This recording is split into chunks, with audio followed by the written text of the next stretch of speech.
apocalyptics, believers will soon be raptured to heaven before the end-time battle of Armageddon.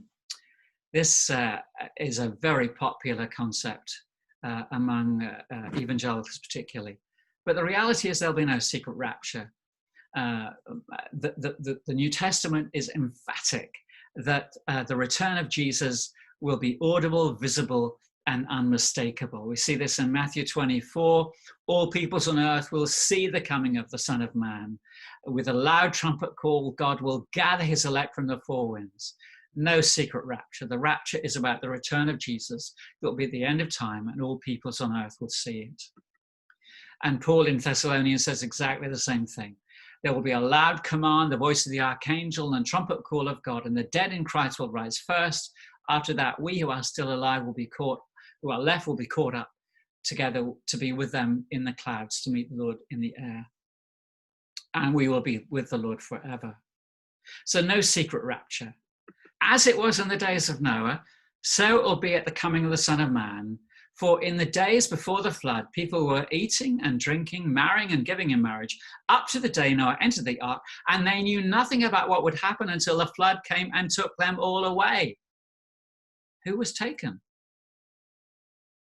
That is how it will be, says Jesus, at the coming of the Son of Man. It was those who'd rejected the message of God who were taken away.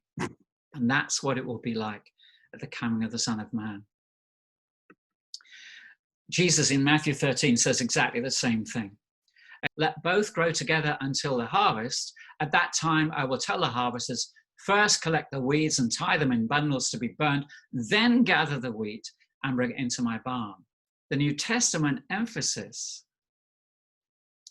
is not that the world is going to be nuked in an Armageddon scenario.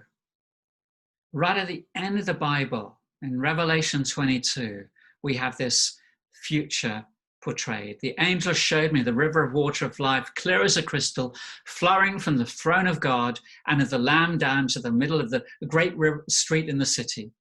On each side of the river stood the tree of life, bearing 12 crops of fruit, yielding its fruit every month.